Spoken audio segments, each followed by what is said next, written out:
صنعاء ومسقط عماني ويا دمشق بلاد الشام.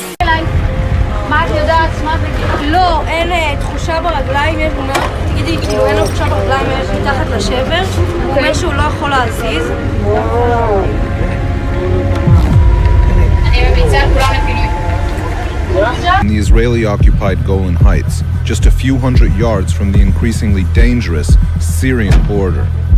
A team of Israeli soldiers is preparing for a special operation.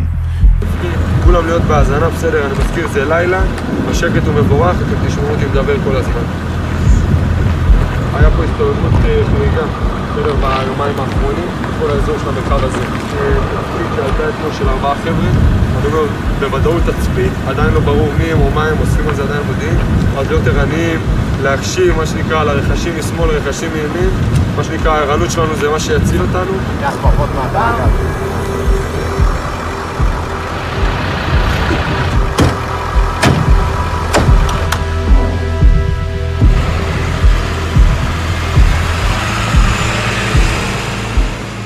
We wait as the vehicles drive towards the border, into darkness.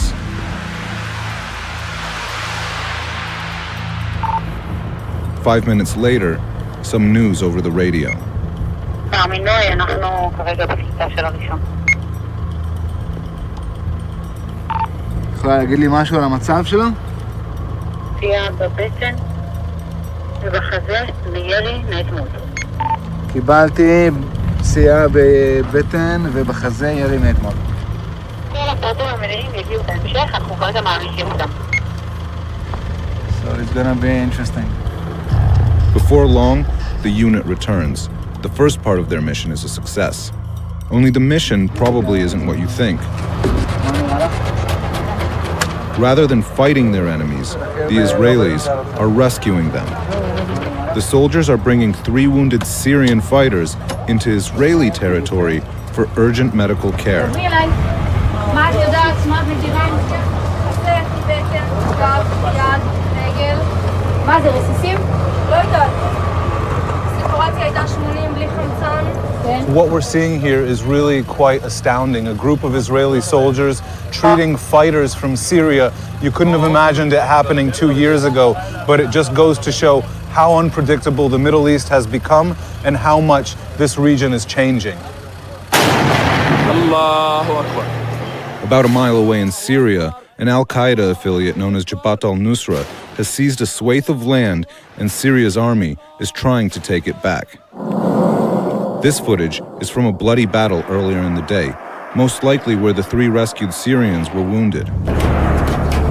With binoculars, you can even see the fighters, but as is the case with Syria's deeply complicated civil war itself, it's hard to make out who the fighters are and what exactly they're fighting for.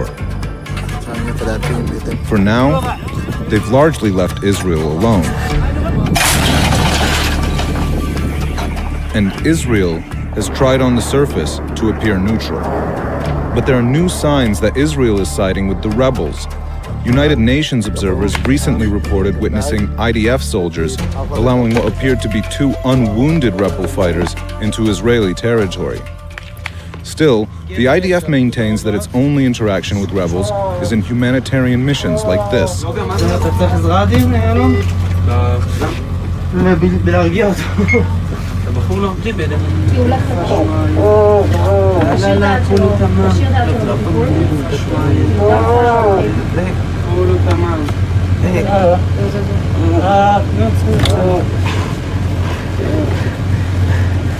So we've got the 3 casualties in there. It looks like the guy on the ground, he's in a lot of pain.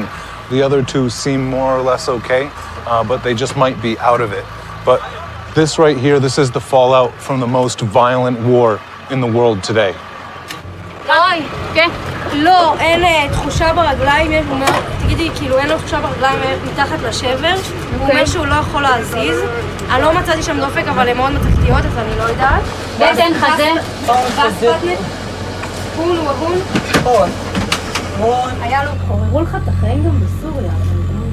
הקוטר ייכנס אליו גם הבית. אני מסכים איתך, תני לשים לי בכף יד, כי קודם ראיתי ברית חמוד, שלי היה נראה קטן. אני ממליצה על כולם לפינוי. אני יכולה לבקש ממנו לעשות לך מוקדם? אוקיי. אם בזה תלוי האישור.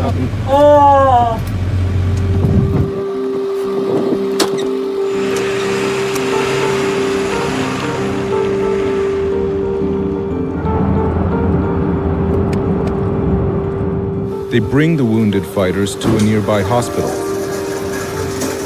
It can't be overstated what an unusual relationship this is for everyone involved. Israelis treating fighters who in some cases are bent on Israel's destruction. But since the start of Syria's civil war, about 1,300 Syrians have quietly received medical treatment inside Israel. What's the prognosis for these guys? Are they going to survive? I think so. They'll be okay. Maybe the guy with his legs will have a long-term treatment, but he'll be okay. What we're seeing is a high level of coordination from the Israeli military directed towards helping these fighters from inside Syria. The question I'm asking myself is, do they have a deal with one particular faction fighting on the other side of the border? And if they do, what is Israel getting in exchange? So far we've seen, according to Israel's own statistics, that 90% of the people that they're treating have been men. So I'm going to leap to the conclusion that most of them have been fighters. I think Israel sees this as being in its overall interests, but I want to know more specifics. We're here in the Galilee in Israel. We're on our way to a hospital, and the interesting thing about this hospital is that they're actually treating casualties from the war in Syria on this side of the border, and that's pretty unprecedented because you wouldn't expect people from Syria, a sworn enemy of Israel, to want to come here to get medical treatment. But the Israelis have opened their borders and they've actually allowed quite a few people to get treatment, so hopefully we're going to get to meet some of them. Dr. Amr Hussein oversees the efforts to treat Syrians here at Ziv Medical Center. Is it dangerous for them to try to come here to seek treatment? Yes, it's very dangerous because there is don't want people come to Israel. What do you think would happen to them if they came back and people found out they were in Israel? They may be killed. But I understand that some of your patients are actually fighters from the various factions. At the past, the first, you want to see also the emergency? Sure. You can. They've actually treated 420 Syrians in this hospital alone, but they've treated 1,300 overall since the start of the conflict in Syria here in Israel. Almost all have been men, so it's not a stretch to assume that many are fighters. We were curious if any belonged to the Al-Qaeda-affiliated rebel group Jabhat al-Nusra, but Dr. Hussein tells us this would be impossible. The army here changed the policy and don't bring again fighters, only civilian people.